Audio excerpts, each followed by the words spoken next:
Hello guys, what is going on? This is Negacious, and we're back with part 8, I believe, of Danganronpa. Last time when we left off, we finished the investigation and started the class trial for the murder of Chihiro Fujisaki, the ultimate programmer. And yeah, I really like Chihiro, and it's kinda... It is kind of a tough start for the trial, but... Yeah, this is where we left off last time. It is going to be all voice actor pretty much again, so... As I said in the last episode, my top suspects right now are Toko, but I think she's a bit too obvious, so Byakuya right now is my top suspect. So let's begin. If you can figure out who done it, then only they will receive punishment. But if you pick the wrong one... Indeed. Then I'll punish everyone besides the blackened, and the one that deceived everyone else will graduate. Okay then. So, first off, let's talk about the murder weapon!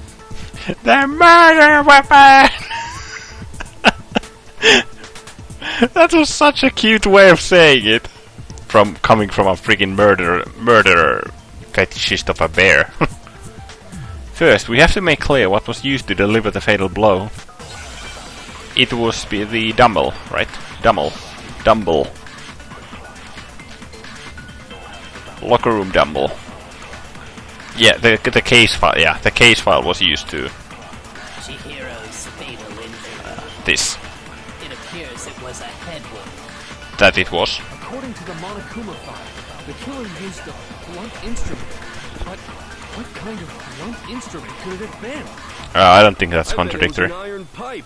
Nope. Interesting.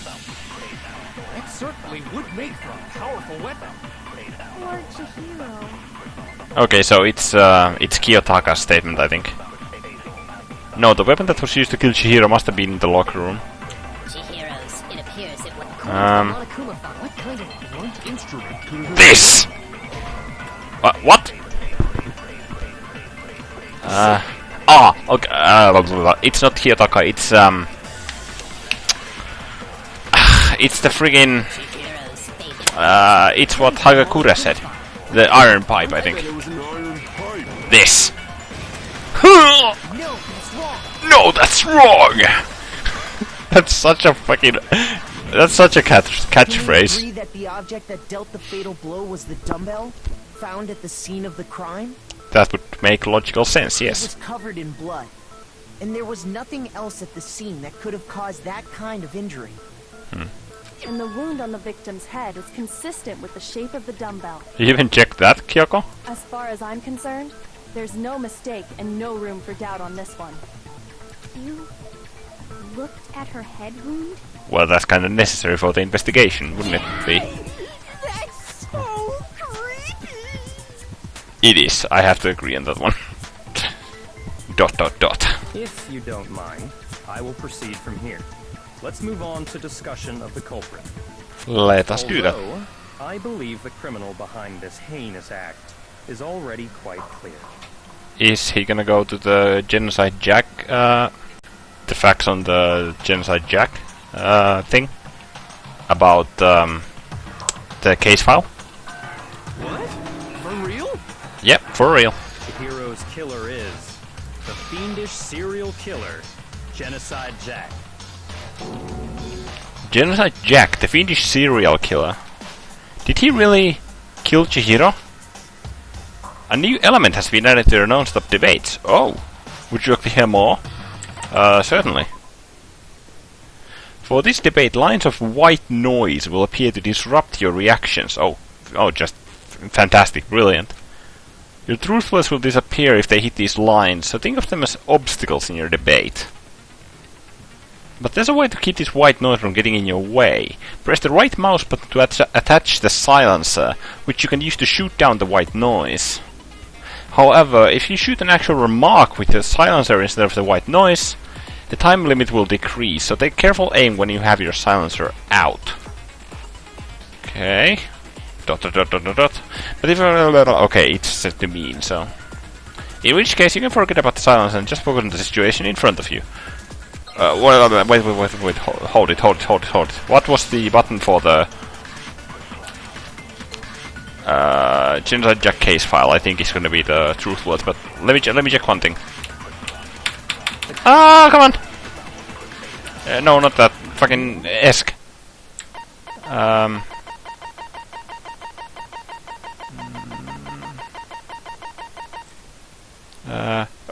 Right mouse button. Duh, of course. Okay. Yes. Okay. Fuck. Okay, Genocide Jack case file. Impossible! Oh! Why? What makes it impossible? Well, I mean, come on. There's just no proof for it. Ah, that's wrong. There is proof! No, that's wrong. That's wrong! That's so fucking good. I might know one reason he could be involved. Okay. What? I found this file while I was looking around the archive in the library. I guess it's some kind of confidential file the police put together about the Genocide Jack case. What? That's kind of weird as shit, isn't it? What was something like that doing in the library?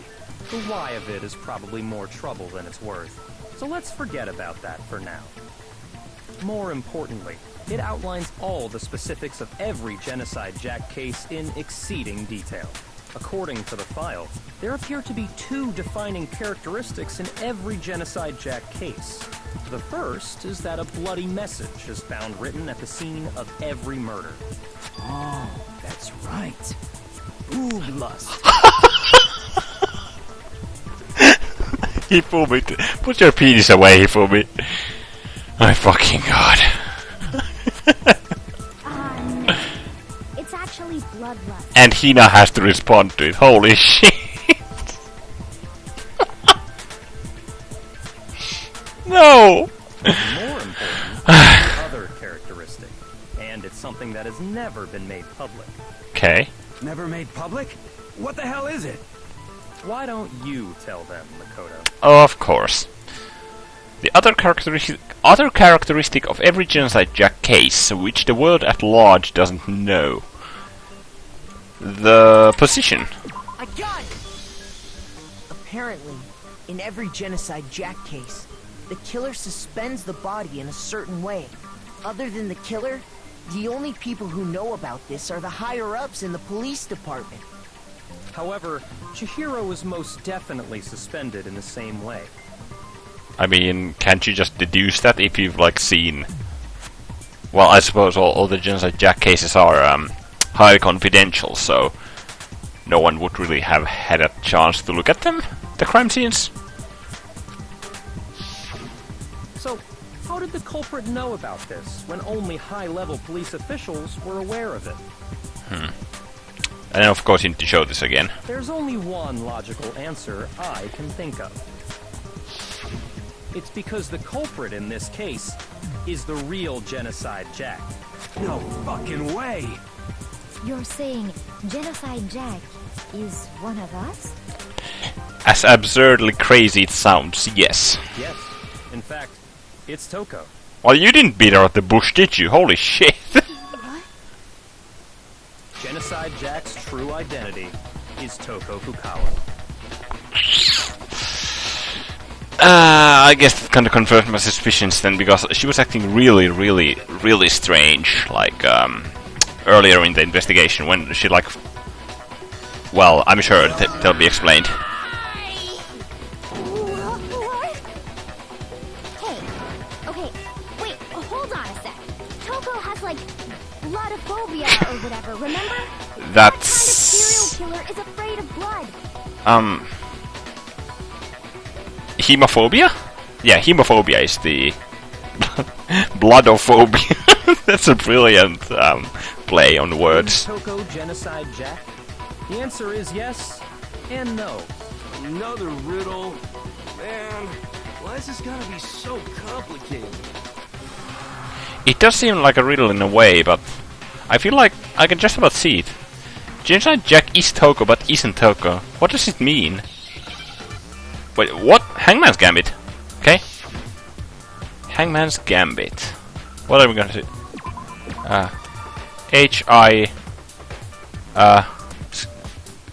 What?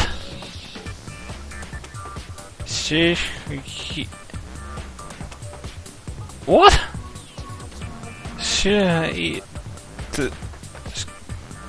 Schizo? Okay, C?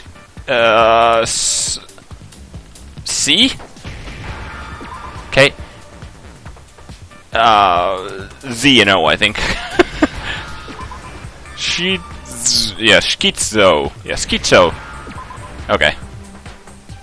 Now I understand. I was thinking there's a T in there somewhere, so I was confused. Why isn't there like a T? But yeah. Is it because Genocide Jack has a split personality? I have a feeling that if they had put like split personality as the word in Hangman's Gambit, that would have been easier than fucking schizo.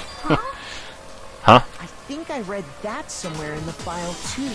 Yeah, it was dissociative identity disorder, I think it was called. They thought that the suspect might have, what did they call it? Yeah, there you go. Dissociative identity disorder.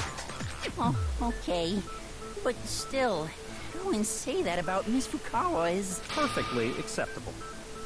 Toko's strange behavior after seeing the body is proof enough that she has a split personality. Okay, yeah.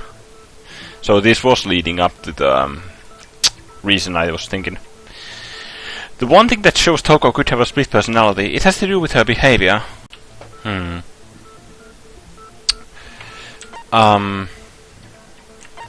behavior changed, right? I got it! I got it! You're talking about how she started acting totally different than usual, right? That's right. Think back. She fainted when she saw Chihiro's corpse, and then, when she woke up... Well, actually, she fainted when she saw the blood, so... Yeah, she was like all weird and... I don't know, edgy.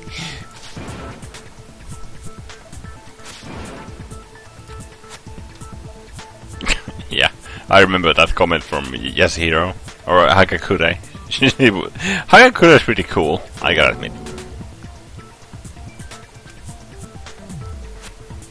Yep, she does. She was acting funny, that's for sure. That melancholy tone of hers completely disappeared. Don't go assigning adjectives to my tone without permission. Not to mention, once she regained consciousness and saw Chihiro's body again, she was utterly calm. In other words, within her is one personality that can't handle blood, and one that obviously can. So when Toko trapped herself in her room, it's because she was scared of Genocide Jack? Yes, basically of herself.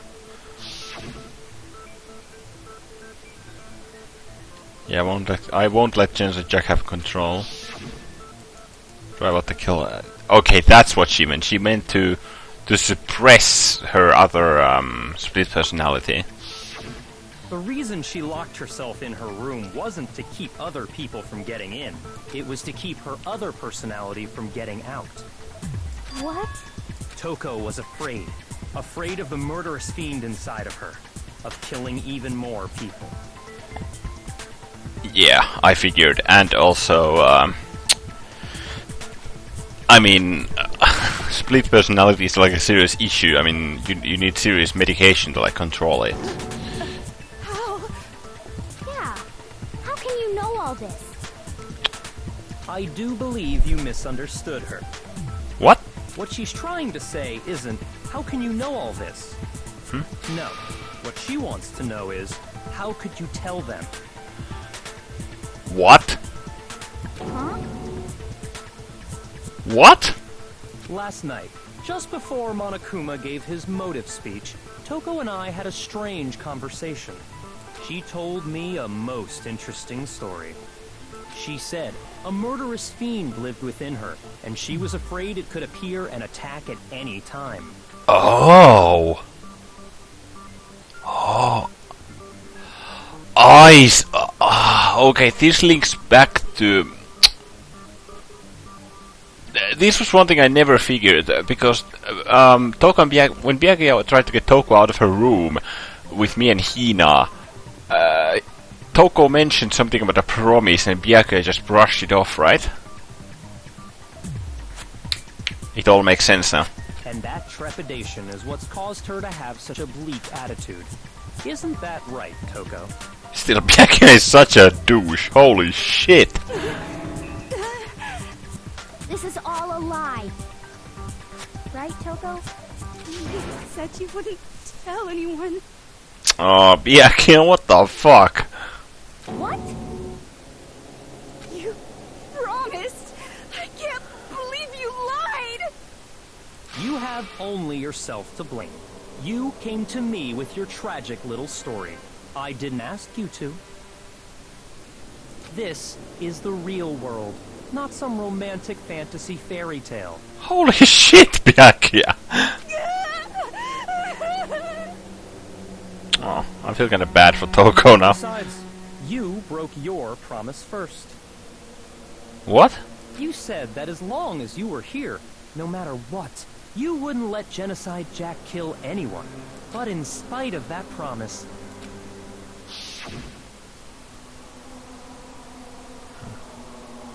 Sorry, I couldn't keep our promise. Wait, so... What? What? So did Toko kill inadvertently?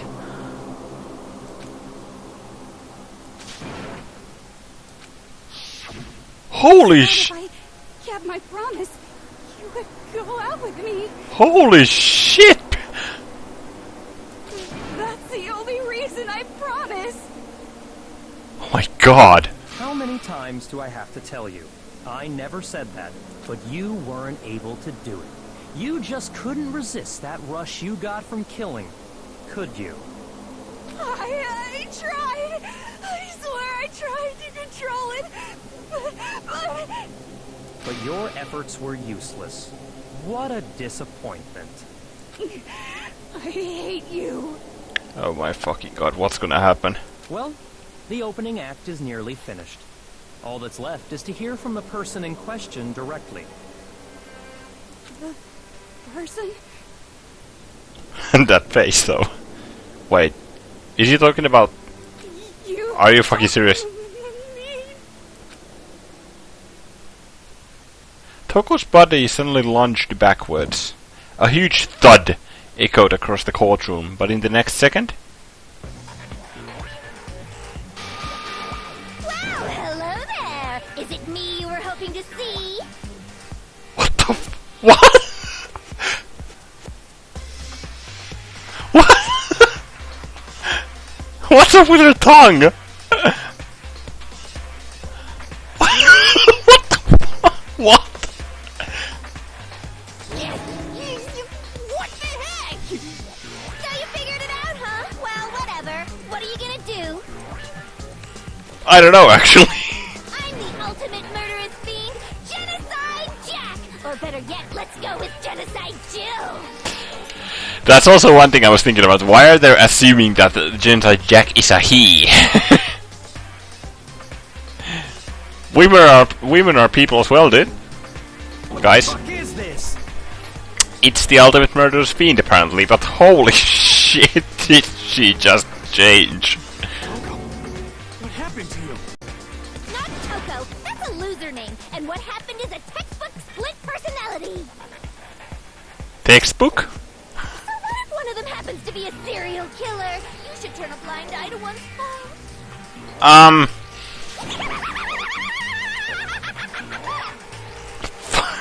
So intense. Yeah, she is holy boy. Sound in murderous mind, sound in murderous body! This one is so different from the one we've come to know. I don't even have anything to add. The world is composed of a front and a back, you know. Just like how every inning has a top and a bottom, or how in the depths of every truth lives a little lie. Behind every dark and gloomy soul lives another that shines as bright as the sun!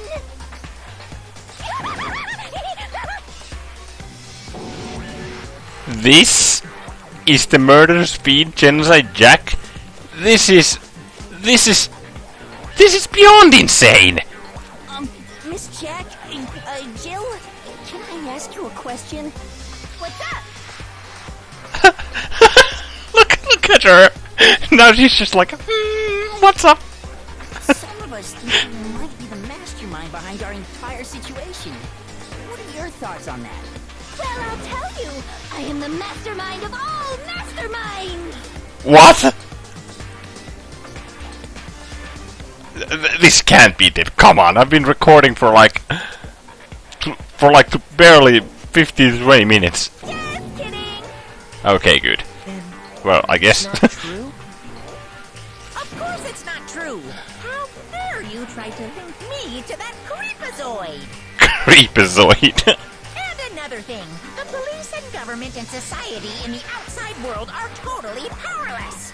What? I mean, they just let this idiotic, bloodthirsty maniac go buck wild all over town. There's a hint of truth in that. Sure, I'm a bloodthirsty maniac, but life is pain, right? To live is to hurt other people.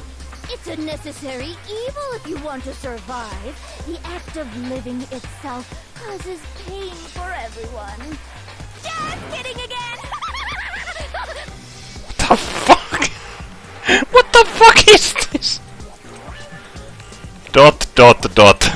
This should be enough to convince you. This murderous fiend is responsible for Chihiro's death. Sure seems like it, holy fuck. There's clearly a motive, so there should be no doubt. A motive? Huh? Remember what Monokuma told us? If someone didn't murder and graduate within 24 hours, an embarrassing memory or secret would be revealed.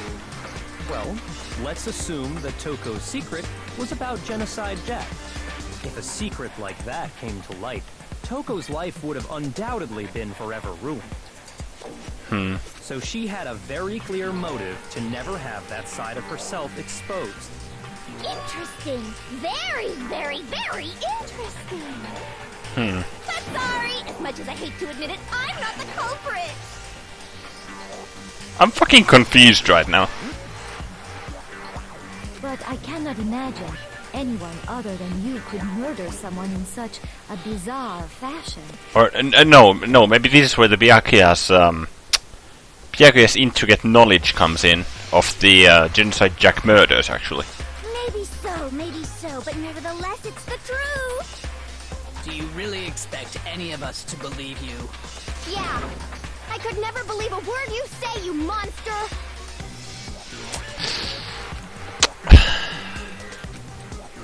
Maybe she's totally right about that, but something's still bothering me. What she said. I need to get some more details about all of this. Okay, another non-stop debate? Okay, what's up? Make your argument. Library desk lamp, status of the dead body, disappearing stain. The status of the dead body, I'm thinking. Sorry, but I didn't kill anyone. Say that, but do you really expect any of us to believe it? Perhaps if you had an alibi, that would change things. Oh, an alibi, huh? Now we're talking. When you compare your past murders to this incident, the modus operandi matches completely. Wait, fuck! Who we need. What was the status of the dead body? It was hung with... You killed her. It was hung with, Is Genocide Jack really the killer? I feel like something doesn't match up. What was the... The body was hung with a cord and... the body was suspended with a cord, I think. I didn't kill anyone. You say that. But perhaps if you had an When you compare your past, the modus Operandi matches completely. No! No, that's wrong. Okay, yeah. The body was hung with a cord, right? Methods of murder really exactly the same? I'm not so sure about that. I think there's a slight difference between the Genocide Jack cases and this one. Huh? How's it any different? Oh, you don't know? I feel like there was another, like factor to it, but I can't, recall it right now. Well then, human garbage, let me tell you! Human garbage, holy shit. I murder with passion and conviction. Ah, the scissors. That was the other one. I consider myself a professional, and I have a very particular way of doing things. Imagine you go to a fancy Italian restaurant. They're very picky about the noodles, the sauce, everything. Also, next to that dude on the top left, the picture of the hand impaled. That's really fucking strong to push a fucking scissor through a wrist and into the wall behind the person. Like into the wall. What the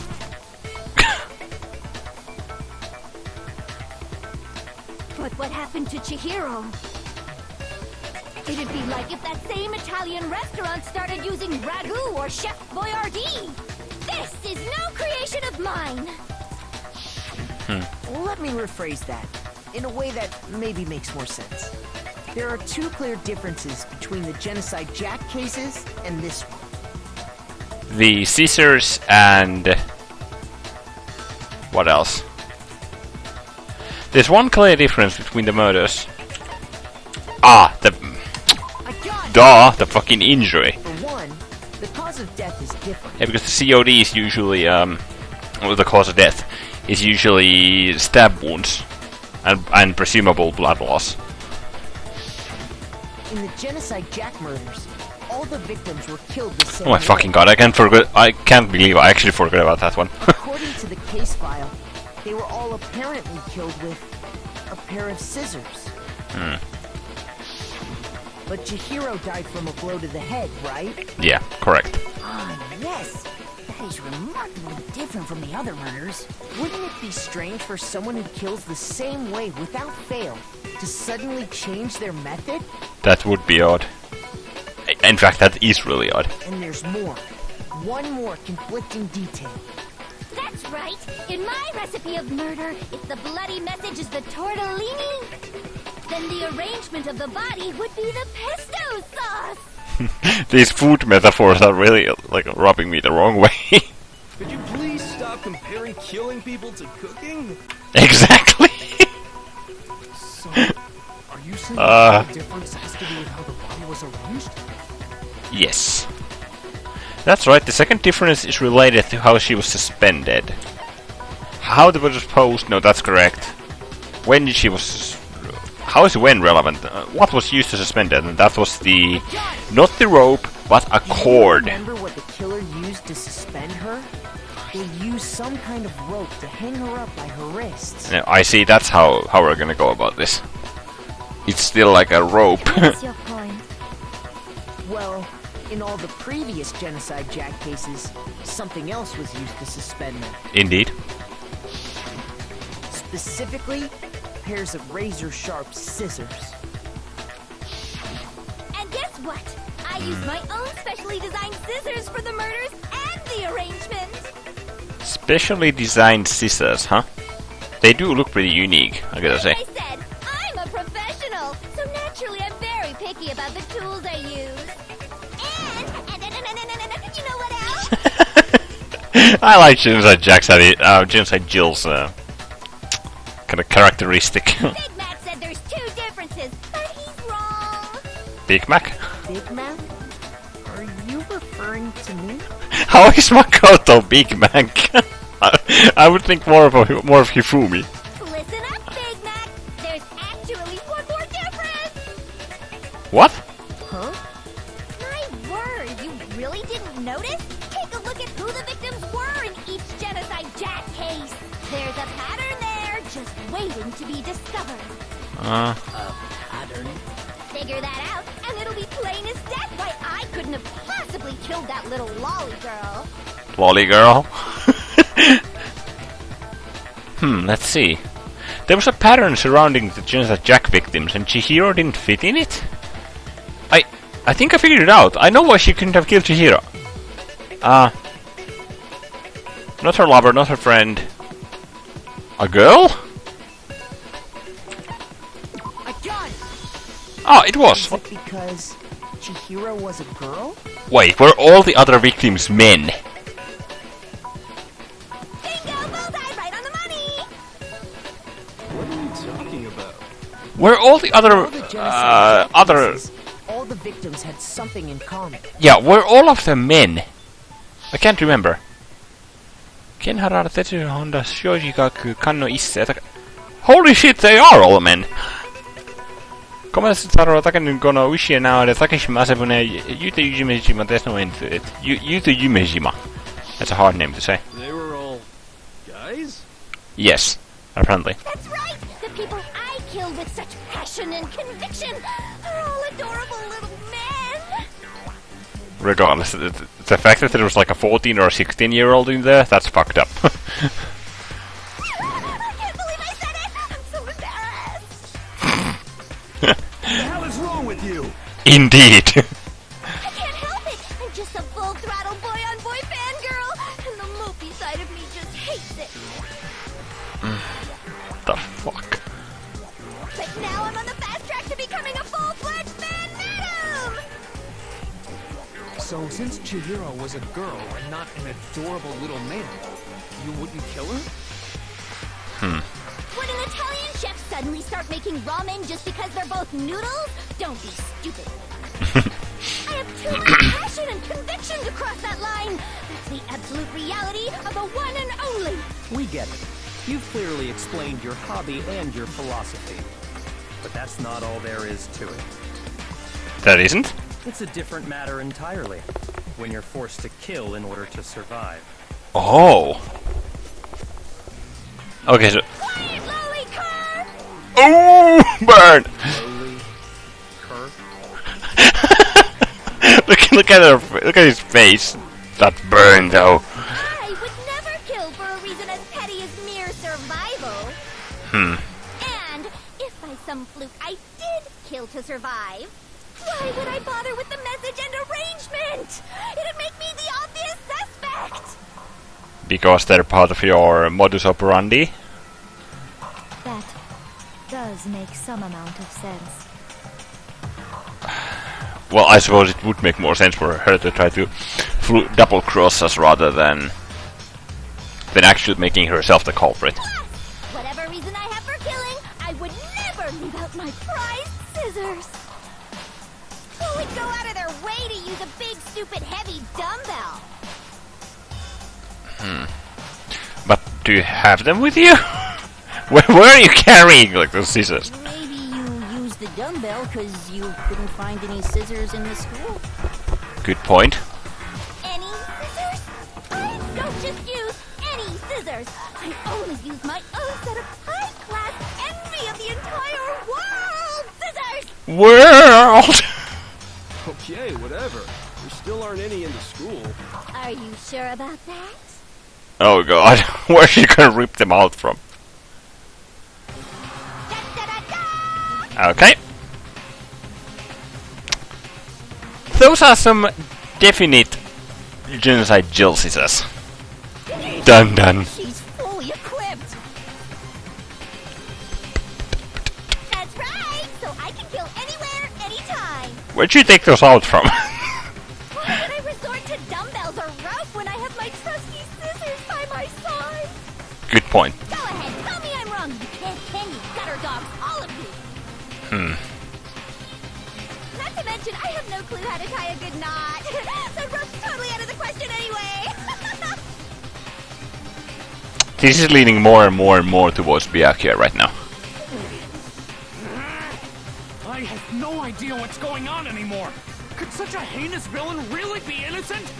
It seems that way more and more. But the body really was suspended, right? And nobody but the police knew about that. Then there's that. Yeah. That's why we figured it had to be the real deal and not some copycat killer or whatever. Actually, hold on. There is one person. Okay, so now we are going to jump into Byakuya, I'm guessing.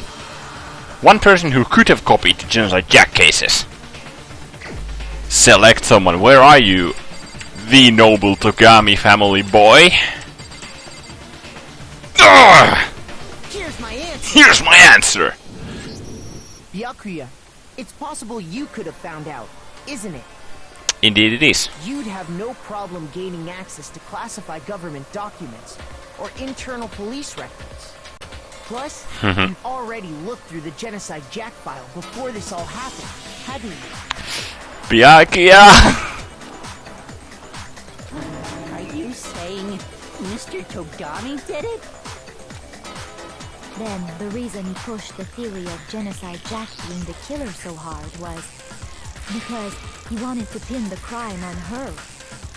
This all makes an awful lot of sense, Byakuya. Oh, he rearranged the scene to disguise it and make it look like I put my stamp on it. Yep. The adorable glasses man was behind it all. Oh god. Oh, I'm on fire. Oh god. Look at her. Well, Byakuya, what's your response? I see. So now the suspicion falls on me. Yes, it does, and I'm expecting a good rebuttal, Byakuya. Then I must ask, when would you say I began acting suspicious? Surely you must have an answer. When? Looking back and thinking about it now, the way you were acting right before we discovered the body was a little strange.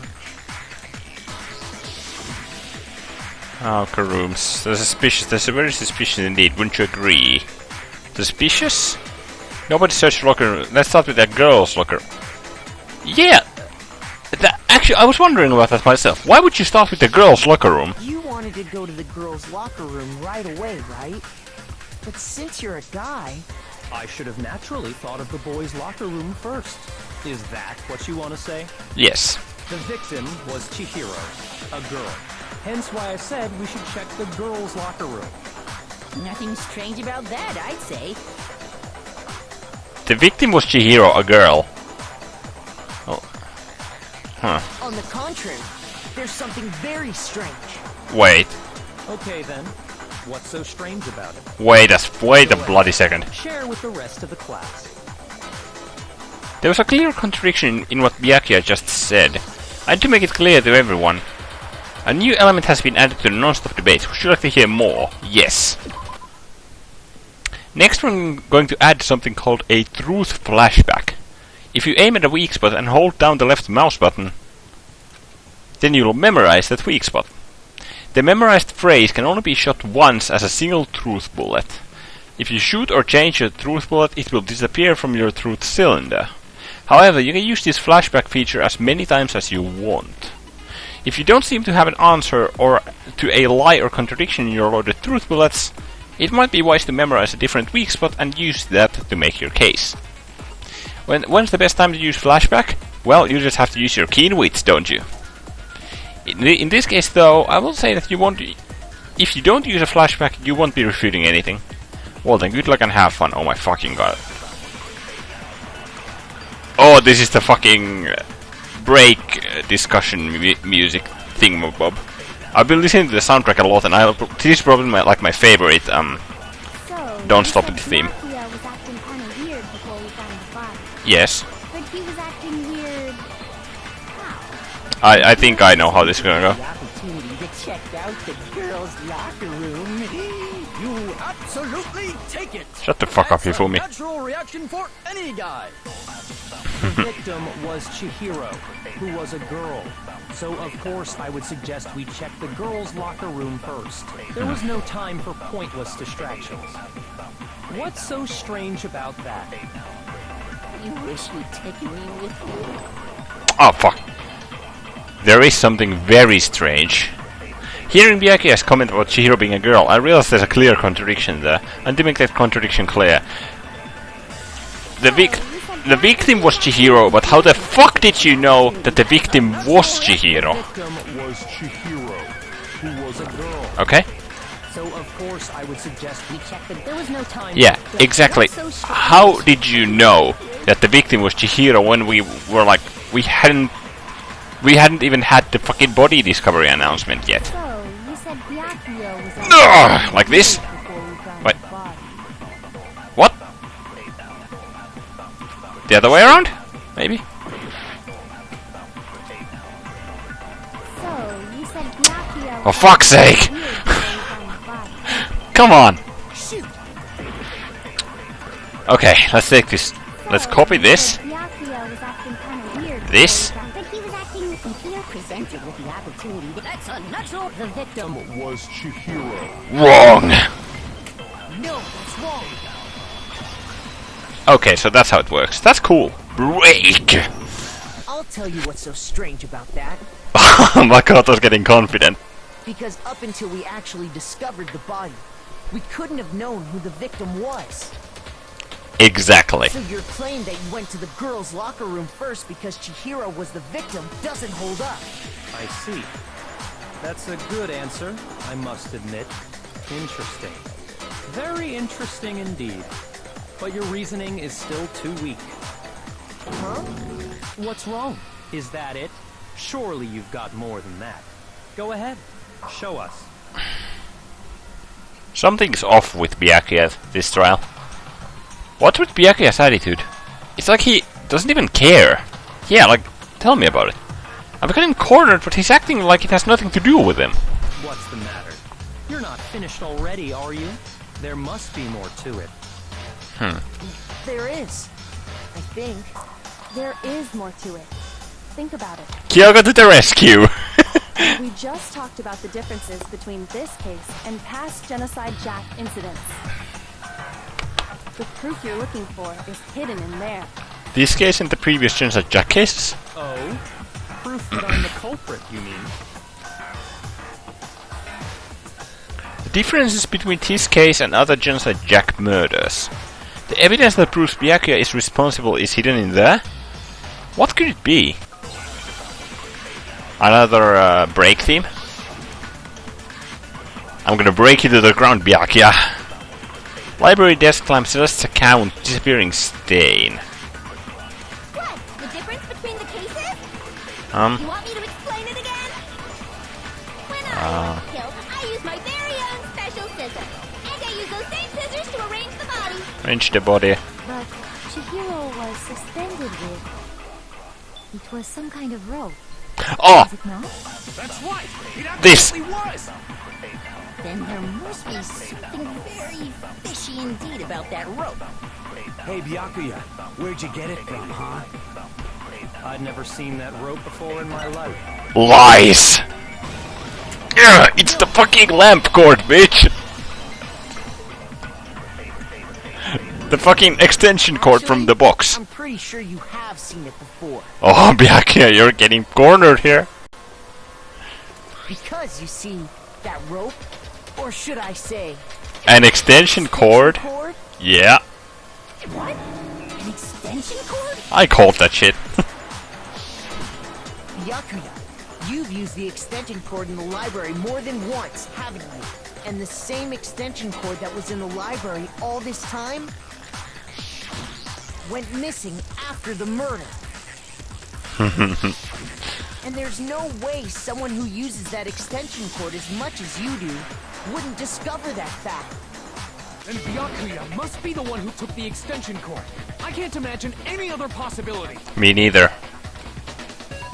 Come on, Byakuya, stop being so fucking smug all the time, Jesus. That's really what you think? Then your conclusion is something like this?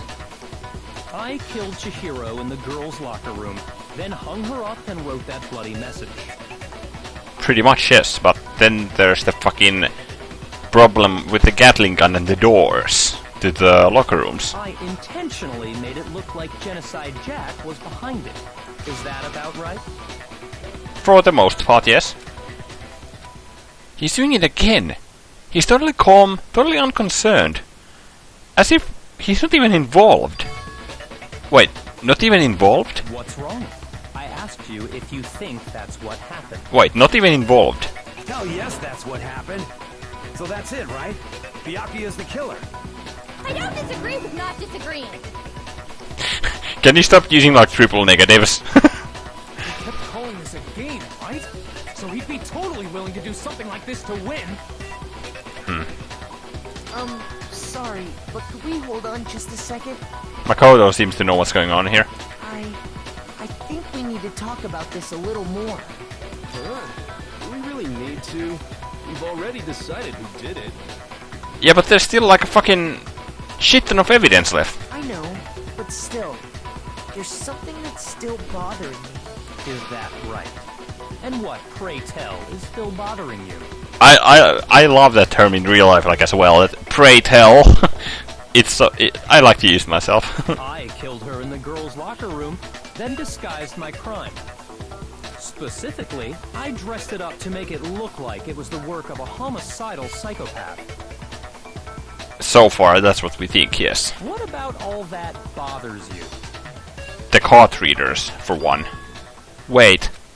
What was that just now? Something's not right. Byakuya's remarks just now, there's something there that concerns me.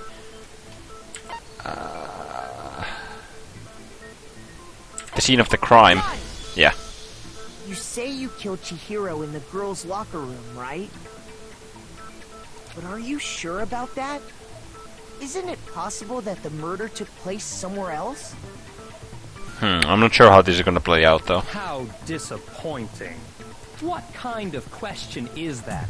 Even in the world of disappointments, this is a true letdown. Stop being such a fucking douchebag, Byakuya. Jesus Christ. She was found dead in the girls' locker room. There is absolutely no question about that. Well, that is true, yes. How could the scene of the crime have been anywhere else?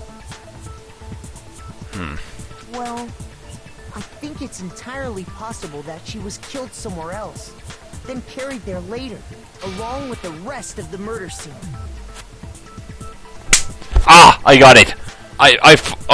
Okay. It's the fucking... Okay. That's where this is going. That's where Mark just... Okay. I'm sure you guys have already figured it out as well. The rest of the murder scene? Yes. That was awfully specific. Please tell me you have a reason for saying all of that. I believe I do. Hey Byakuya, did I just take you off guard? Oh! When the story suddenly moved to the crime scene, Byakuya, who'd been so confident up till now. Maybe Byakuya never even realized that the actual scene of the crime could have been somewhere else. The stains in the carpet is what I'm thinking. Hey, don't just move on without permission. What do you mean she was killed somewhere else? Come on, Makoto. If there's any chance the murder took place somewhere else, let's see the proof. Oh, I'm glad to show you proof, douchebag. Douche nozzle. Evidence that shows the murder took place somewhere else. I just need to focus on those things that got switched. Firstly, the stains. Yeah, the stain. This. No. First I have to prove... What? The fucking stain disappeared! Shows the murder took place somewhere else. I need to focus on those things that got switched. This? What? That's your proof? Sorry, but you're ridiculously wrong. That's not the best what you've got, is it? Now show that... Now's the time to show me your best reasoning. Well, what the fuck is it then? Somewhere else. I just need to focus on those things that got switched. The fucking carpets! Or did something else swap?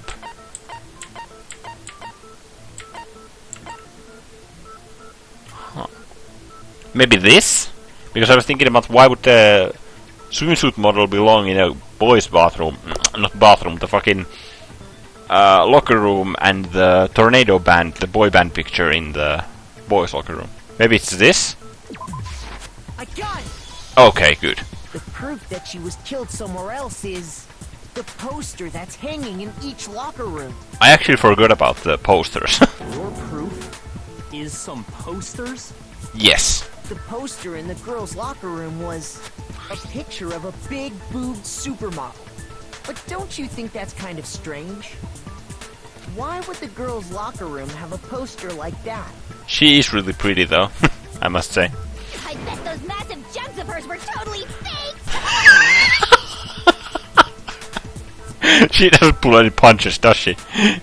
Meanwhile, the boys' locker room had a poster of the super popular boy band Tornado.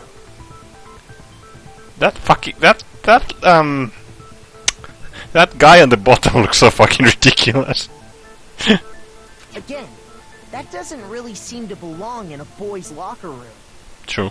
So you're saying that maybe the posters were switched? Yes, Celeste. And there's one other thing I noticed about the locker rooms. You know what I'm talking about, right, Sakura? Okay, now we're going to the goddamn stain. Okay. You're referring to my protein coffee, aren't you? Protein coffee? While I was in the girls' locker room earlier, I spilled some protein coffee on the carpet. But I noticed that after the murder, the stain had been totally scrubbed away. No, it's not that the stain was scrubbed away. It was moved. How do I prove it though? This? I got it! Okay, nice. The stain on the girls' locker room carpet wasn't scrubbed away. In fact, I found it on the boys' locker room carpet. That's definitely the stain from my protein coffee. Yeah. Then, does that mean that the carpets were switched too? Yes. But why would anyone do that? I don't know. To move the murder scene from one locker room to the other. It's certainly plausible, don't you think? It is, and it's kind of crazy at the same time. In other words, in order to completely swap the scene of the crime, the blood-stained poster and carpet were moved along with the dead body. The killer, I mean... I'm still thinking it's Byakuya, but... I don't fucking know. Doing this, the killer was able to change the entire room where the murder took place. I can certainly follow your reasoning, but why would the culprit bother doing that? That's a good question, actually. Huh? Why would they go through all that trouble of switching the scene of the crime? I'm hearing some debate music. Actually, an even bigger question. If the murder did take place in the boys' locker room, then how did Chihiro get in the boys' locker room in the first place?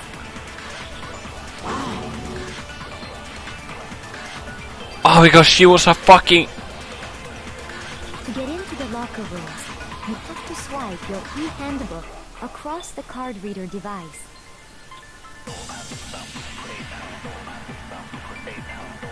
Game, don't do this to me!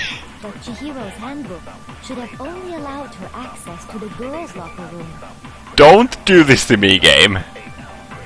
She had no way to get into the boys' locker room to begin with. No, she did have a way, and I can tell you what it was. I highly doubt that. Shut up! I'm telling you, I know how she could have done it. Is she right? Is he right? Could Chihiro really have gotten into the boys' locker room somehow? I'm thinking it's the handbooks at the lounge, but... Boys' locker room, broken e-handbook, 2 locker room posters. The broken e-handbook. Probably. Is it really possible? Could Chihiro really have gotten into the boys' locker room somehow? Ah! I got it! She must have hacked her e-handbook. No. She was the ultimate programmer, after all. Oh! I'm sure that would have been no problem for her. Huh. No, I don't think that's it. She used the thing that was in the main hall. Yes. Huh? What thing? I'm talking about Leon's handbook, of course. Okay, that was it. That's wrong! No, I don't think Chihiro used Leon's handbook. Why not? Because it's we think it's broken, but Monokuma says it's not broken. That's confusing the hell out of me right now. Because Leon's handbook was broken. Oh. Well, then, yeah, I guess that'd be pretty impossible, huh? I am struck silent by how quickly you gave up. Plus, isn't there a regulation against using someone else's handbook? There is, but there's a loophole. Actually, the rule states that loaning your handbook is prohibited. It says nothing about borrowing one. In other words, you could borrow a dead person's handbook all you want, and you'd be safe. Yup, yup, yup! Hit the nail square on the noggin! Of course, if it were broken, that wouldn't make any sense anyway.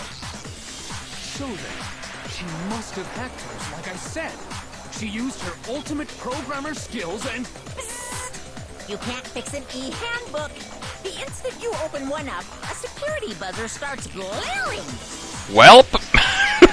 So, if she didn't use Leon's handbook, and she didn't modify her own handbook... I have a sneaking suspicion of one other possibility, but oh my fucking god. Maybe Mr. Naegi's initial assumption is just wrong? It seems like there's no way she could have got into the boys' locker room. So I guess so. Okay then, I vote for Byakuya. You said it then. Chihiro was killed in the girls' locker room and Byakuya is the one who did it? Really? But still, I don't know what else can I do. Hold on a second. Oh, thank you, Kyoko. I agree with you, though. I think you're on the right track. What the? You finally decide to open your mouth and that's what you've got to say? There's no way she could get in the boys' locker room, right? So... Why are you so sure she couldn't get in? There's still one other way she could have gained access. If Kyoko's gonna say what I think it is, then fuck you, game. What? What are you talking about? What other way is there? Well, to explain that, why don't we take a little break from the trial? I'd like you all to come see something. Wait. Just what do you think you're doing? Don't worry. This'll make the whole trial more exciting. I'm sure that thought must please you. Huh? It'll make things more exciting? And that instant Monokuma is in. Well, alright then. I declare an official class trial recess. For real? So we're in a recess now? Now then, what is it you want to show us? It better not be boring or I'll be very unhappy. Oh, I have no doubt it'll meet your lofty expectations. So, shall we go? Lofty. Where are we going, Kyoko? Where are you taking me? So before I even knew what was happening, the class trial had been put on hold. We headed off with Kyoko in the lead. And where she took us was... the crime scene. The girls' locker room? We've already searched this place top to bottom. What are you trying to pull, Missy? I'd like you to examine the victim's body one more time. You want to check it again? Be sure to examine the entire body very carefully. Take your time. If below her waist, between her legs, there's gonna be a big penis in there. Examine her carefully? Like using our hands? No way! Game, don't fucking do this. Probably best if I don't run my hands all over a girl's dead body. It's not that I'm freaked out or anything. It's based on religious grounds, you know? Very well. I'll do it. Oh, Sakura! Girling up? But you're a girl. You shouldn't have to touch a dead body. Just let one of the boys do it. No, it's okay. I think Chihiro would rather have a girl examine her. So just leave this to me. Sakura. What is this? Some kind of secret girl-on-girl action? Is that what you two are about? Shut the fuck up. That's not it at all. Stop screwing around. Okay, here I go. I'm sorry, Chihiro. Please excuse the intrusion. Putting her hands together in a brief prayer, Sakura then began to quietly examine her body. Be sure to check her entire body, and I believe we will solve this particular mystery. Her entire body? I know you say that, but... What? This is... What is this...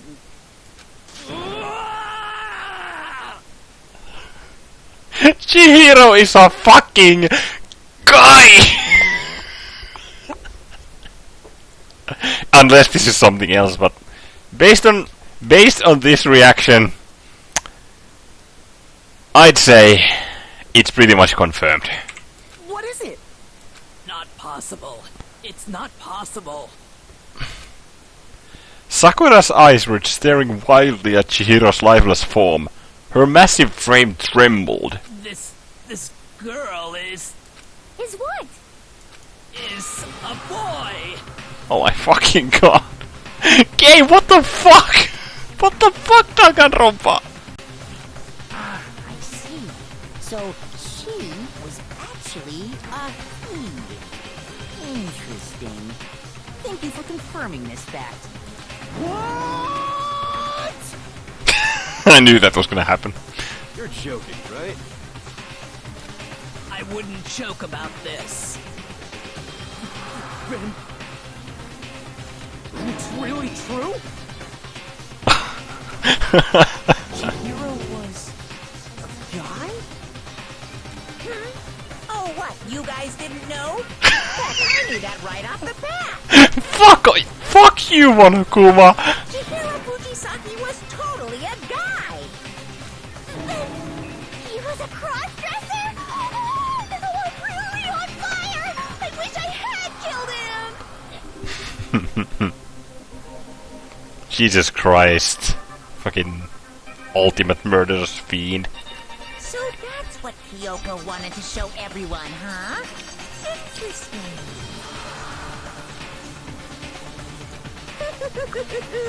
Yes, that certainly does make things much more exciting. Now let's ride this wave of excitement back to the courtroom and get back to the trial. I do apologize for keeping you waiting. Now then, let's resume the class trial. Oh my fucking god, like... Okay, so if Chihiro was a guy, then there was no problem with him entering the boys' bathroom. Oh my fucking god, I'm all confused about the genders now. Chihiro had no problem entering the boys' locker room then. We've all just learned of the shocking revelation that Chihiro was actually a boy. Let's pick up from there. Yes, well, I don't know his reason for hiding it, but the fact is, Chihiro was not a girl, but a boy. I think that Chihiro was actually a guy. That thought had never even crossed my mind. And because the victim was male, he would have had no problem gaining access to the boys' locker room. Assuming his handbook did, in fact, list his gender as male, then yes, that would be true. Of course his handbook said he was a boy. He dressed like a girl, but he was a boy through and through. So then, there should be no issue with Makoto's initial assertion. The victim was killed in the boys' locker room, and was then later moved to the girls' locker room. How was that done, though? Oh, using the handbooks from the lounge. And the killer could have easily used Sayaka or Junko's handbook to get into the girls' locker room. Could have easily used Sayaka. Chihiro really was killed in the boys' locker room? Yes. I still don't understand the motive for moving the body, but yes, that does seem plausible. Well, I must admit, I did find it rather odd. I knew he felt a little off. There was a certain incongruity to his female body. Incongruity? This is the most titillating situation! So now everything has been connected. All the mysteries have finally become clear. Okay, well, connected or clear or whatever. We still think you're the killer, remember? Exactly. Very interesting.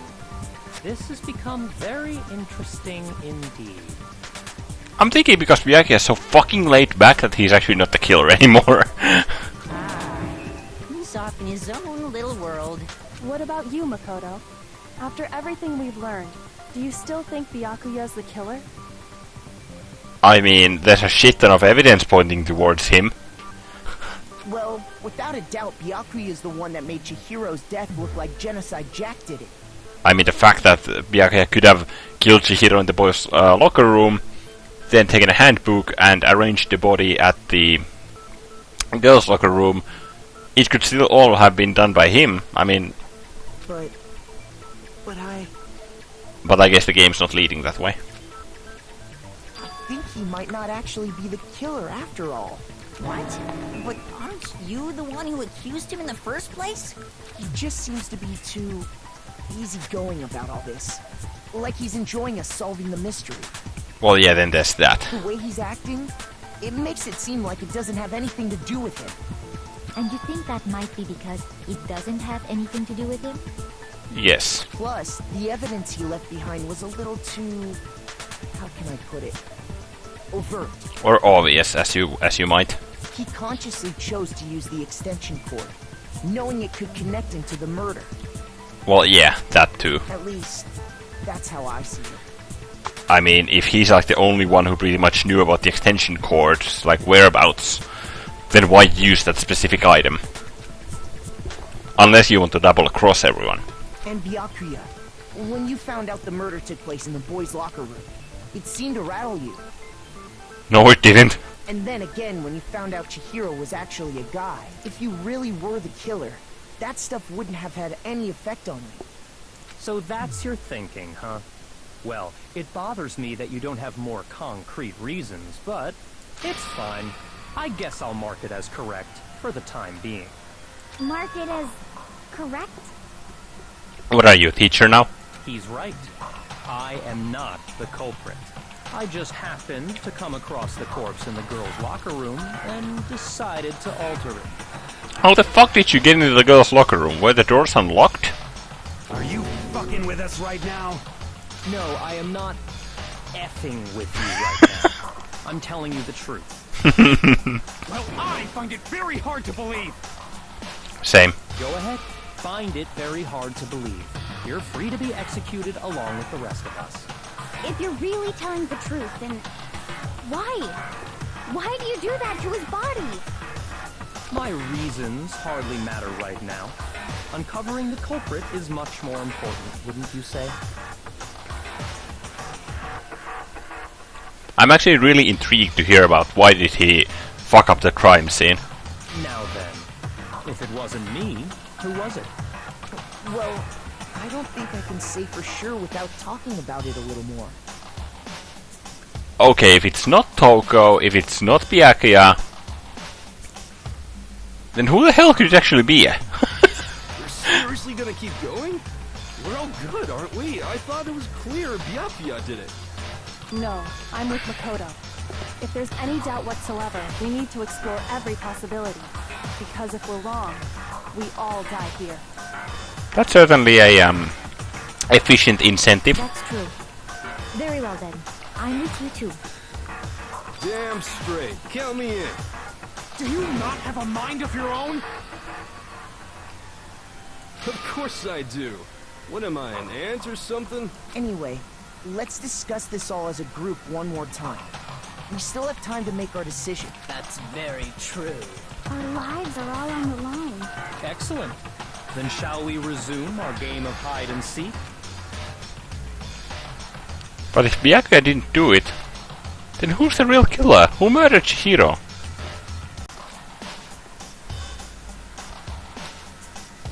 There's one thing we can be sure that we know about the killer. We thought it was initially a girl. It's not Genocide Jack, so... a guy? I got it! Huh.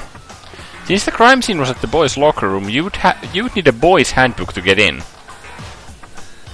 Since Leon's handbook is apparently broken, the killer would have had to use their own.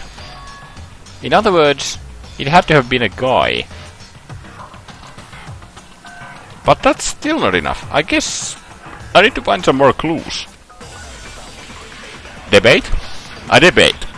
Make your argument! Desk lamp disappearing stain Celeste's account. Huh. Isn't there a single clue that might lead us to who did it? It's either Celeste's account or then it's a copy bullet that I have to fire to that first statement. Did nobody get a look at the killer? I'm sure if someone saw the killer, they would have said something by now. That's true. Perhaps someone saw the victim at some point. Even that might be enough for now. Yeah. All we need right now is any kind of new info. This? It's over. Oh my It's fuck. all over. Fuck. You want to know who saw the victim? The killer! And only the killer! This, actually. Okay, it was that.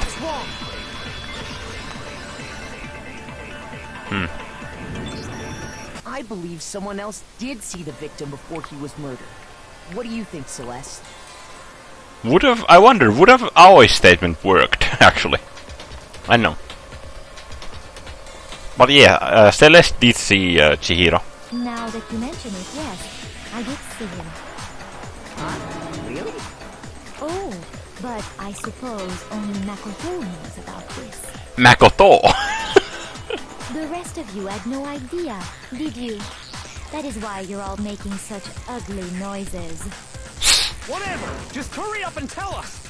It was last night, right before nighttime. I saw Chihiro in the dormitory warehouse. I saw him stuffing a track jacket into a duffel bag. Now that I'm looking at Chihiro, that Davis totally made him look like a girl, but like I guess there's some hint of him being a guy. I mean, firstly, he's flat-chested. But I mean, that wasn't basis enough to say that, hey, that girl's actually a guy. It was just a massive troll from the game devs, I'm guessing. And then, I assume, he headed off to exercise. Track jacket and a duffel bag. But we didn't find anything like that at the murder scene. That's a good point, actually. We didn't. It seems likely that the culprit destroyed them to get rid of any evidence. And that is when he said something that struck me as rather odd. Odd. Well, I better get going. I'm kind of in a hurry. Hurry? Chihiro told me he was in a hurry. But why would he be in a hurry? Only if someone were waiting for him, I should think. Hence the one who, ergo the one who was waiting for Chihiro, most likely in the locker room, is the killer. The true killer. Mr. Fujisaki was on his way to meet with someone, and then they were going to work out together? But Hina and I had invited him to exercise with us plenty of times, and he always declined. Because he didn't want his cover of being a girl exposed, I'm assuming. Probably because he was afraid you'd find out the secret he was hiding, right? Yes. Which means that conversely, he must have trusted whoever he was meeting with very much. Nice brain, Celeste. Enough so that he was willing to risk his secret being revealed. What a marvelous friendship! The point is, whoever he met up with is the culprit, right? So we just gotta figure out who it was. But knowing what we know, I can't even guess. Yeah, that is kind of a deadlock. No, you already have what you need to make the connection. What? Kyoko, help me out here. Huh? You know who the killer is. What? I literally have no idea. Seriously? Who is it? Who's the killer? Think back to the track jacket and duffel bag the killer disposed of. Focus on the details of these items, and it should become obvious who was waiting for him. The track jacket and duffel bag. But like, the only time we've seen, like, those items are from the flashback, so... Kyoko, what the fuck? Are you sure about that? If there's gonna be... You really think we can figure out who did it based on two pieces of evidence that we don't have? Exactly, but... So just... Is that like the tracksuit coming out of the... blue tracksuit with white stripes and a grey or silver duffel bag? Just... I don't see anything else. What? You want to track down some fingerprints or something? How? Even if we had the equipment for that, we wouldn't know how to use it. And that too, yes. As was noted, the evidence is already gone. There's nothing to get fingerprints from. Maybe, but we can make certain inferences if we just take the time to talk it out. Easy for you to say, but fine. Celeste, did you notice anything special about the bag or jacket? The bag was just a normal duffel bag from the warehouse. All the bags in there are the same, so I can't imagine what would make that one special. Well, if I remember right, there was a decent variety of tracksuits to choose from. Do you think there might be some connection between the culprit and Chihiro's jacket? Perhaps. Let's explore that and talk a bit more about the jacket he took. Okay. Does Chihiro's track jacket really hold some clue about the killer?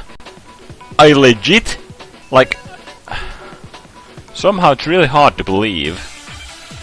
A debate? Okay, I thought I'll have to guess. Library disclaimer disappearing stains Celeste's account. Only thing relevant is to Celeste's we know where Chihiro account. was headed. He was on his way to go exercise. That's true. So next we have to ask, Yes. why did he choose the specific tracksuit that he did? What Yeah. do you mean, the specific tracksuit? That's a good question, actually. He picked that tracksuit because it matched the one the culprit was wearing. Huh. So, what you're saying is, the killer was wearing the same blue tracksuit as him? My But that- tracksuit is black. Huh. I mean, it would make sense if they both were wearing... Because exercising sucks. I have a white tracksuit personally. Okay. I got it from the warehouse, if you must know. Did any of that really help us get any closer to figuring out who the culprit is? No way. Not a chance. You heard him, right? What he just said without even realizing it? What? Let me look at the... So, Ishimaru assumed that the culprit and Fujisaki, or Chihiro, were wearing the same colored tracksuits.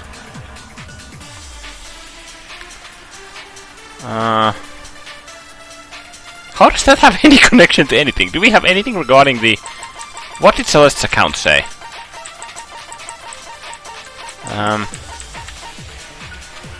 This. On the night of the murder, right before nighttime, Chihiro's brothers were leaving their warehouse, yeah? Some blue exercise clothes into a duffel bag. Presumably, she was... She... I love it how it's she still here. But the clothes were not found at the crime scene. Celeste has not told anyone other than Makoto about this encounter.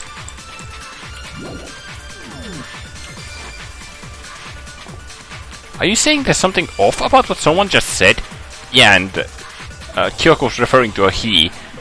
And to pay more attention to the guy's statements. First of all, we know where Chihiro was headed. He was on his way, so next we have. Why did he choose? What do you mean, the specific tracksuit? The specific tracksuit? I got it! He picked that tracksuit because it matched the one the culprit was wearing. That makes sense. So, what you're saying is, the killer was wearing the same blue tracksuit as him? Oh! My tracksuit is black. Oh, fuck! I figure... I got it. Mondo said was wearing the same blue tracksuit as him, as Chihiro. But how the fuck did you... Oh my god! How did Mondo know about the jacket's color? He was on his way, so next week. Why did he choose? What do you mean, the... I got it! It matched the one... So, The killer was wearing the same blue... How'd you know that, Mondo, huh? No, that's wrong. Oh my god, that was fucking obsolete. Hold on a second, Mondo. What did you just say? Holy shit, that was fucking... What'd I say? When Celeste testified a few minutes ago, she said... I saw him stuffing a track jacket into a duffel bag. And then I assume he headed off to exercise. She never said anything about the jacket. Oh! So why did you say Chihiro's blue tracksuit? What are you? You just... Celeste, what color was Chihiro's tracksuit? Oh my god, it confused me because the fucking track jacket's color was shown in the flashback by the fucking sleeve. As a matter of fact, it was blue. Got him. And before we began the trial, did you tell anyone that? The only one I told about any of this was you. Then, Mondo, how did you know what color Chihiro's tracksuit was? Because I'm sure he saw the clothes at some point in the investigation. No, they were disposed of. No, that can't be it. The bag and clothes were surely disposed of by the time we began our investigation. Then the only reason he could have known what color the tracksuit was is if he saw Cherry with it before he died. That's the only possibility. Cherry? Are you talking about Chihiro? So, how about it? Did you see the tracksuit or didn't you? Just by chance. I just happened to see it last night. He walked past me, and he was carrying the tracksuit in his hands. Nope, there was the duffel bag. No, that can't be it either. According to Celeste's test... Oh, sorry, I skipped. She stuffed the jacket into her bag in a hurry. It was almost like she was trying to hide it. And just like that, she was gone. When Celeste noticed it, Chihiro made a point of making sure the jacket was completely in the bag. Just ran into him briefly. You couldn't possibly have seen what color the tracksuit was. Oh, Mondo, you're running out of options. It would appear you've dug your own grave. Perhaps. But you handed him the shovel, didn't you? That's why you said what you did. What? Focus on the tracksuit and it'll be obvious who he met with? What a bunch of nonsense. Ah, Kyoko, you fucking sneaky bastard. Ah, now I understand. It was all one big bluff, wasn't it? Holy shit, Kyoko. Your true intention was to draw a slip of the tongue from the culprit. That's why you said you knew who did it. To put them on edge. Yeah, and another thing, focus on these two items, the duffel bag and the tracksuit. You clever motherfucker. That's right. However, Mondo was my target all along. I had my suspicions about him from the very beginning. Huh? What? But why? What made you so suspicious? That's a good question. The way he talked, the way he was acting, because I hate him. It can't be a personal grudge at this point. The way he talked or the way he was acting. Well, I mean, Mondo has made some weird remarks here and there. I'd say how he was acting. Okay, I guess not. There was a certain turning point that tipped me off. Maybe you didn't notice it, Mondo, but you tend to refer to men and women differently. Huh? You only call guys dude. For girls, it's chick. And after he was killed, you happen to refer to him as dude. Seriously? What? What? Once I picked up on that, it occurred to me that Mondo knew something we didn't. Did he seriously say that? Holy shit. You notice such a tiny detail? Are you a witch? She's a witch! You're positively frightful. Agreed. No, I'm not the frightful one. Not nearly as frightful as someone capable of murdering a friend. Burn! Mondo, was it really you? It seems that way. Did you really kill Chihiro? I didn't kill anyone! You've been all over me, judging everything I say, putting words in my mouth. What gives you the right to treat me like a goddamn criminal? Yeah, he would never do something like that. This is a false accusation. Oh, Ishimura's and Mondo's bond. Oh god. It's true. My reasoning on that is pretty shaky. That was fast. Well, this does present us with a problem. It seems we are all out of leads. Huh. So we need conclusive evidence. That's what Mondo is saying. My time has nearly come. What? That's what my little ghost friend is telling me. Oh yeah, that reminds me. Hifumi, weren't you telling me you found some evidence?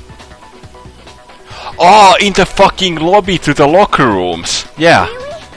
What kind of evidence? Actually, you know, now that I'm thinking about it here calmly, it might not be all that relevant. Jeez, does your confidence just get up and walk away? It's fine, man. Just tell us. If you really insist, then... here it is. An e-handbook? What do you have there? It happens to be an e-handbook. Huh. I found it laying on the ground, so I scooped it up. An e-handbook? How's that relevant? You found it on the ground, right? Then it must belong to... It's not mine. Chihiro's or Mondo's. But Chihiro's... The three handbooks in the fucking lobby were Chihiro, Sayaka, Leon and Junko, right? So, it's Mondo's? Belongs to Mondo, doesn't it? But I have mine. Oh, shit. Shoot. Huh.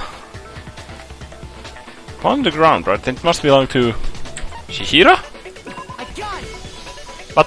We know Chihiro's handbook was missing from the scene of the crime, right? Wait.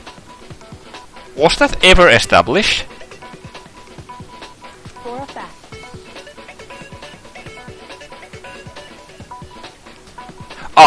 Yeah, it was actually. Kyoko mentioned about it in the fucking crime scene, in the girls' locker room. Just briefly. I'm not even sure we have a truth word for that. For a fact indeed. I was totally sure I'd found it. Huh. Then it must hold some clue about the culprit, right? Well, that's what I was hoping.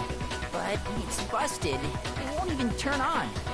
I imagine the culprit broke it to get rid of any evidence after the murder. That's odd. I didn't think the handbooks were quite so fragile. You're right. They're not. They're totally waterproof and shock resistant. It would take an awful lot to break one. And yet, this one does appear to be broken, as is Leon's, sitting useless in the main hall.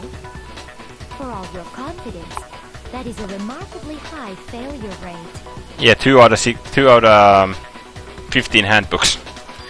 Do you think there might be some kind of mystery in there somewhere?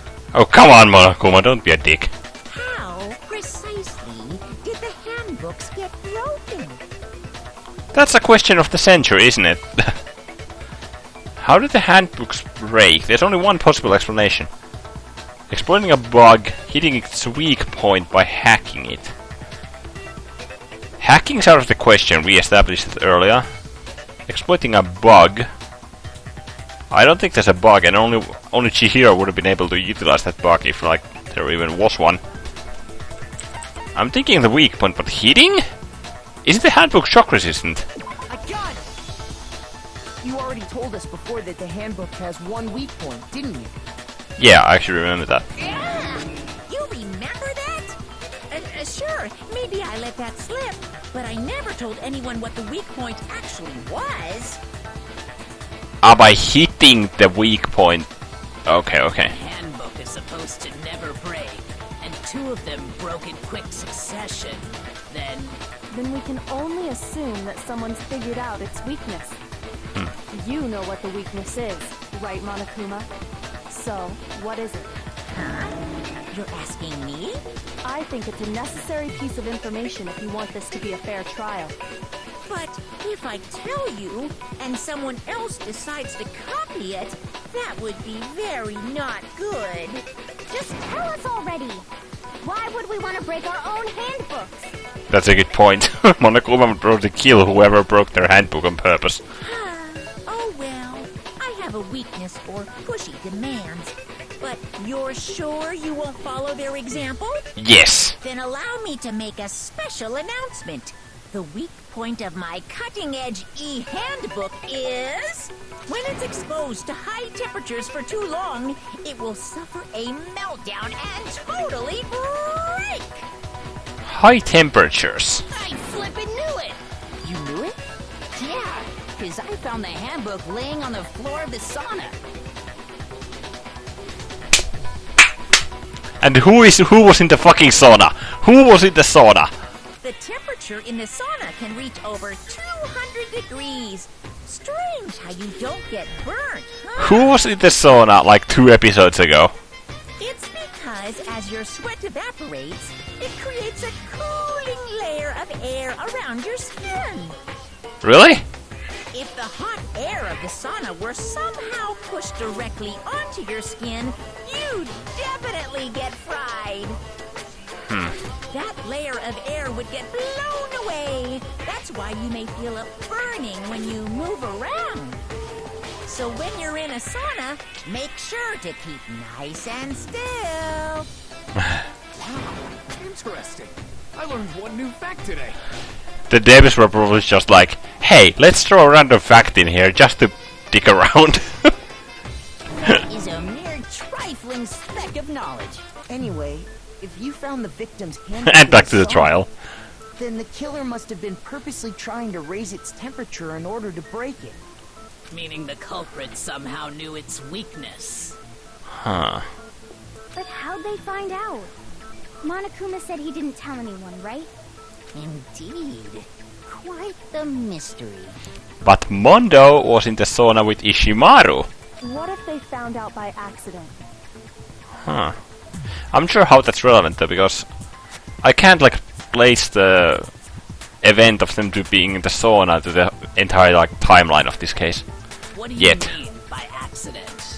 What if the killer took their own handbook into the sauna, not knowing its weakness, and it broke?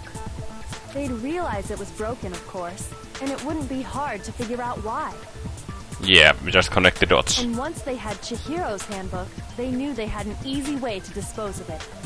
I won't say it's not possible, but who would have done something like that? A killer? I don't know of anyone who took their handbook into the sauna. I do. And also, Mondo had his clothes on. I might know someone who did. Whoa, seriously?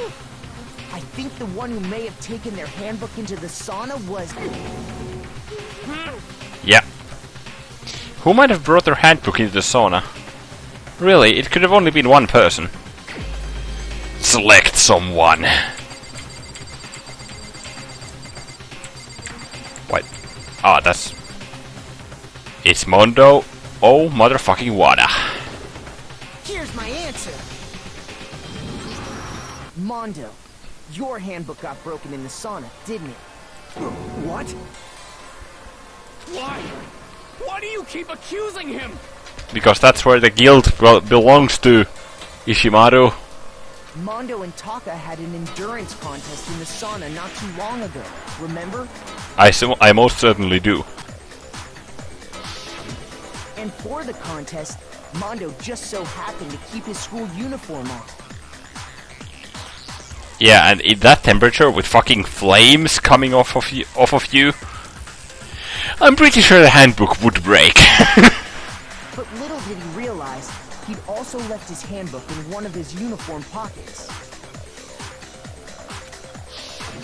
And when it was all over, Mondo discovered that taking your handbook into the sauna could easily destroy it.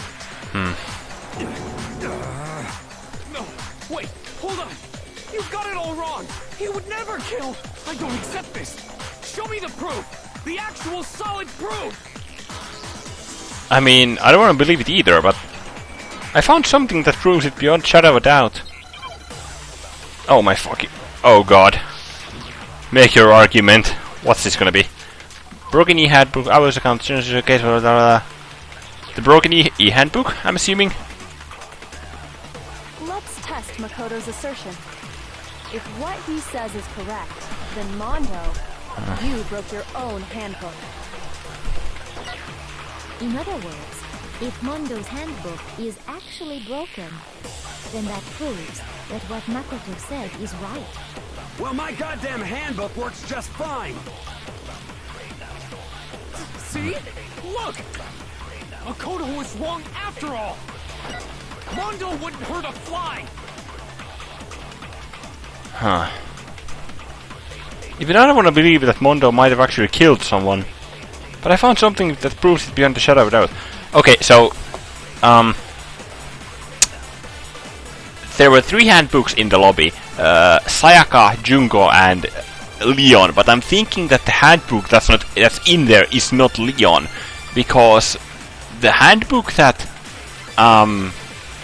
Hifumi found in the sauna is Chihiro's. So I'm thinking that Mondo did a switcheroo with Leon's handbook, and yeah, because like the 2 broken handbooks are the one that was found in the sauna, Chihiro's, and the second that was swapped with Leon's, and it's now in the lobby, Mondo's own. And Mondo has Leon's handbook. That's what I'm thinking here. Okay, let's test it. Let's test Makoto if what he said you broke your own. In other words, if then that proves. Well, my goddamn handbook works just fine. Wrong! No, that's wrong. That's wrong! Okay, that's a bit of a stretch, but... Mondo, the handbook you have right now, is it really yours? Okay, good, I was correct. What the fuck is that supposed to mean? The broken handbook that was in the main hall, isn't that one actually yours? What the heck are you talking about? What I mean is, I think Mondo swapped his handbook out for one that actually works. I think he took Leon's handbook and replaced it with his own. After all, Monokuma said himself that Leon's handbook never should have broken. That's right! The punishment it suffered wasn't nearly enough to destroy it. So then, the broken handbook in the main hall is actually Mondo's. Actually? Which would mean that the handbook Mondo has right now is actually Leon's, yes? Yes. But doesn't that violate the school regulation that says loaning out your handbook is prohibited? Well, here's how I look at it. There is a rule about loaning your handbook to another student, but if they're dead, they're not a student. Well, they're they're dead. They're past students. It's kind of a gray area, I admit. But no worries. If anything, it just makes things more interesting. As such, I decree that exchanging handbooks with a corpse is not a violation of the rules. Well, Mondo, if I'm wrong about this, you're welcome to say so. I'm happy to admit I made a mistake, but... Son of a bitch! What's wrong, bro? Come on! Tell him he's wrong! You are wrong! You have to be wrong! Everything you just said is wrong! You made it all up! Okay, then why don't we look back on this case one more time, from the beginning? Closing argument? That way, everything will become clear, and we'll all see if I was right or wrong. Closing argument, climax interference. Also, that's what it says. Okay. Let's see here. Act 1. Chihiro is in the warehouse. Celeste walks in. Celeste observes the track jacket and the duffel bag hanging out from the track jacket hanging out of the duffel bag. Chihiro pushes the stuff in, and Celeste says goodbye to her. They go to the locker rooms, and like this. And Chihiro enters, finds the grey statue sitting in the bench. Chihiro walks in.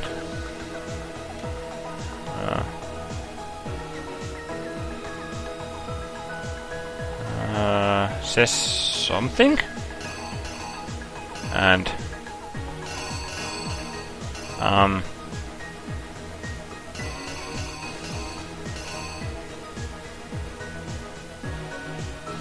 What's this?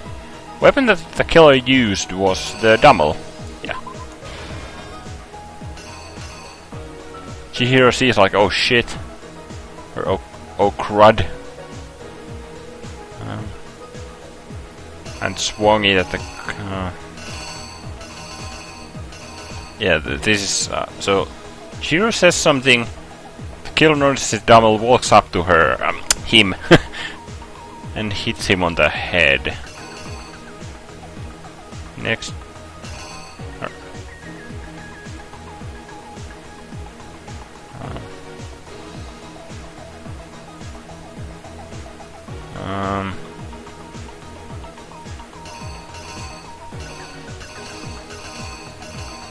I'm thinking my...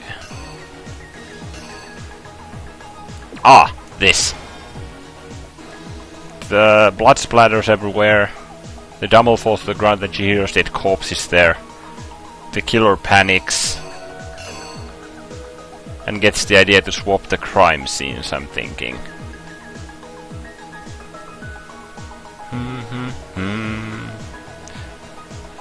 Next they swap the peel off the poster, pick up Chihiro's corpse.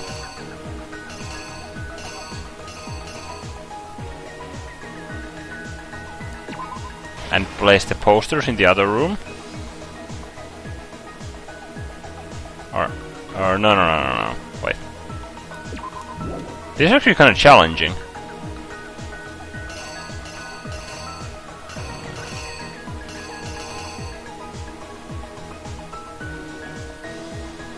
Wait, that is that, right? Which locker room did the killer move to? The boys' locker room.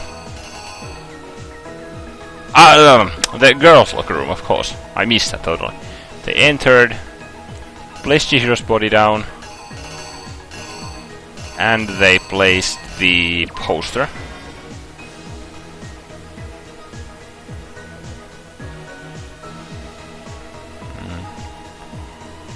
The locker rooms have been switched. Byakuya walks in here with a fucking creepy face.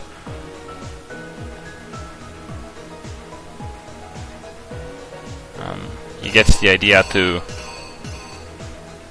He picks up this, ties him up, gets some of her blood. I keep calling him her. His blood writes Bloodlust. Act 5. Mondo throws the handbook into the sauna. Wait, did I actually...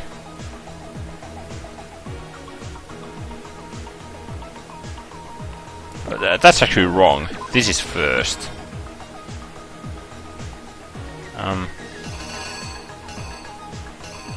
And the e-handbook breaks.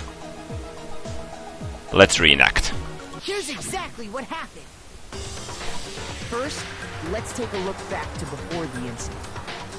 Let's do that. Last night, Celeste saw Chihiro in the warehouse, correct? At the time, she was apparently stuffing something into a duffel bag.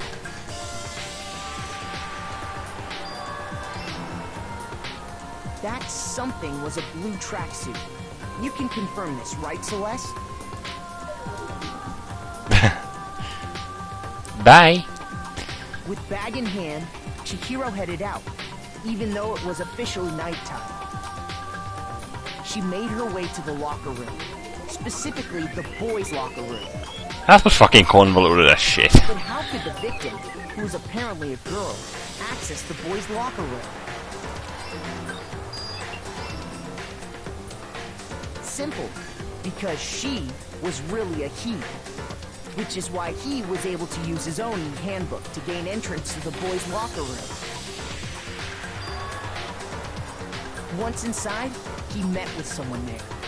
And the person he met was the one who killed him. I didn't lay my reasoning right. I need to rearrange the events of the case. Okay, be right back, guys. let me read it through once again. I doubt that you want to see it again. Okay, let's continue. There we go. It seems likely that the killer grabbed the nearby dumbbell, approached the unsuspecting Chihiro. Also, that looked like a... that looked more like that they were working out instead of like the killer grabbing a dumbbell. So, that's what got me confused. Doom. And attacked it. That has to like... that must be fucking terrifying. And that's where the bloodstains on the poster and carpeting in the boys' locker room came from.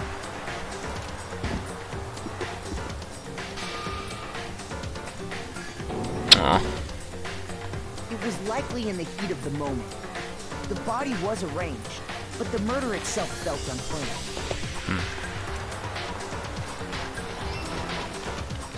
Which is why the killer hurried to try and hide the act. First, pulling up the bloodstained carpet. Then, removing the bloody poster.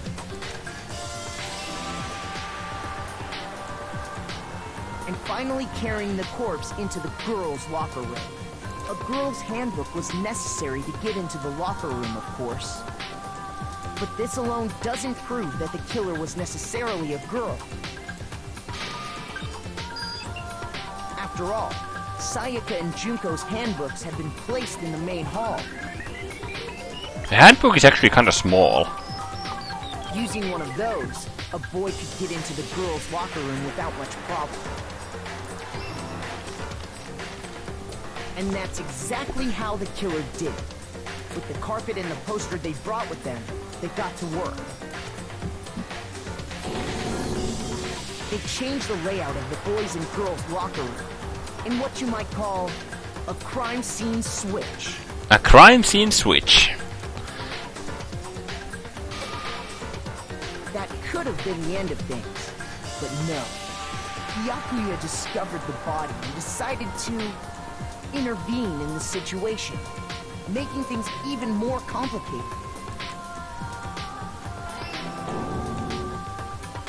So, after stumbling on the crime scene, he went and grabbed the extension cord from the library, and then he got to work.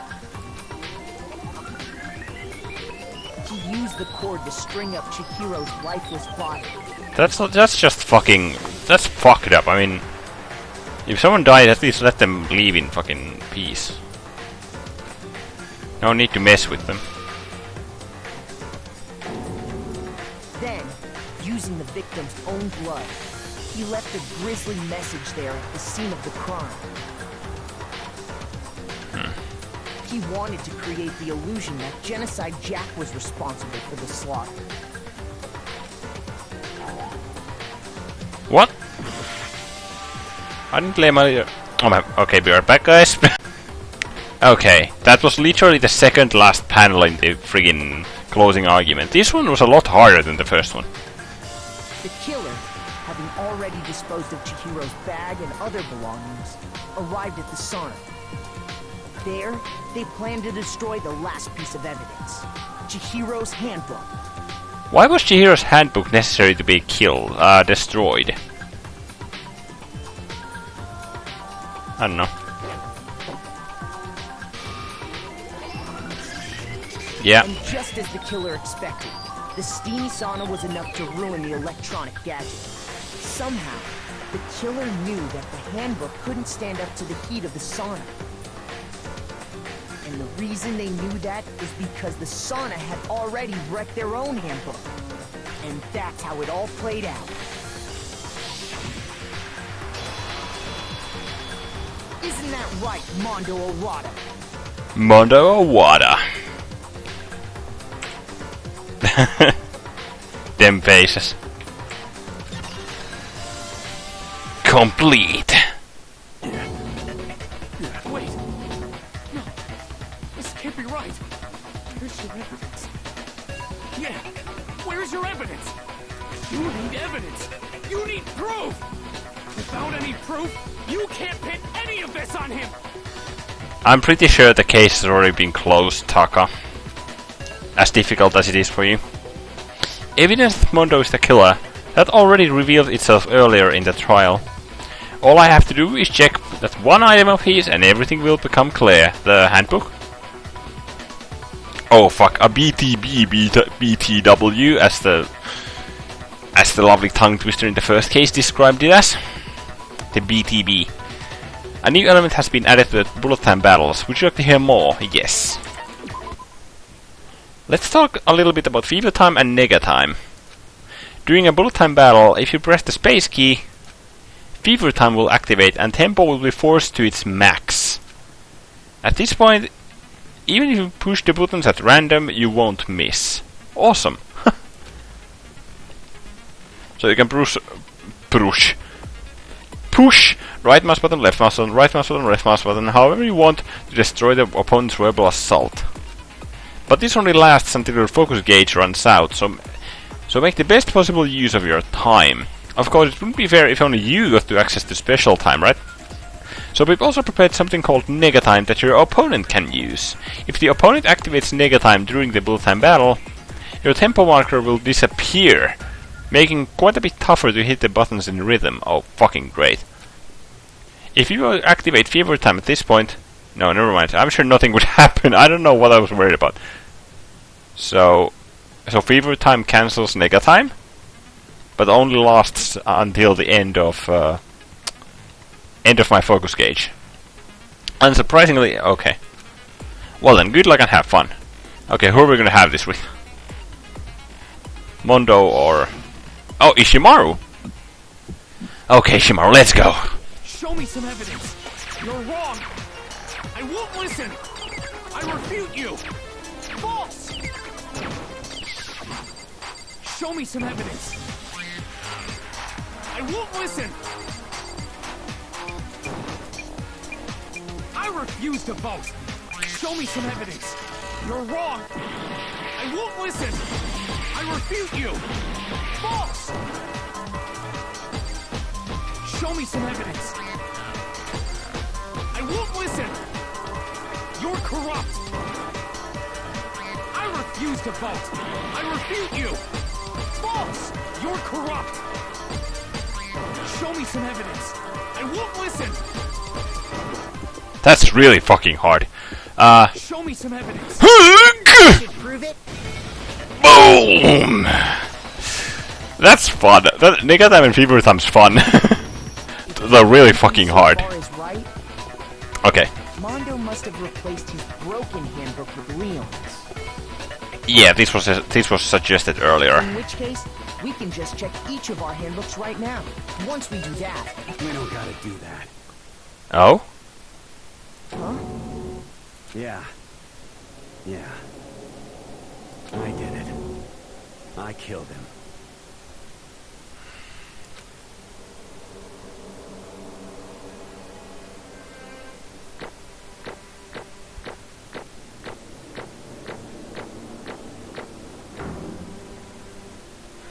A.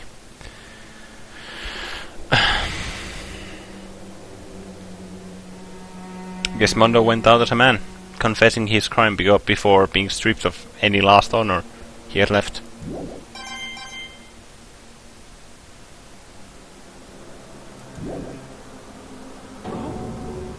Bro! What are you saying? I got no choice, man. After hearing all that, I gotta just... give up. Go ahead, Monokuma. Get it over with. Ask for the goddamn verdict. Roger that. Wait! Hold on! No waiting, no holding on. Time for the moment we've all been waiting for. Grab your lever and give it a yank! Who will you elect as the Blackened this time around? Will you make the right choice or the dreadfully wrong one? What's it gonna be? What's it gonna be?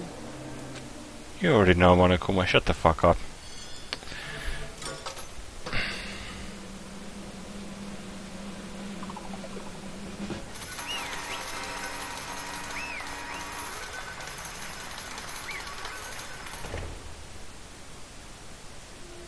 Mondo Owada, the ultimate biker gang leader. is the culprit. Guys, this episode has been running for almost 2 hours now, and I feel like that there's gonna be like an explanation for this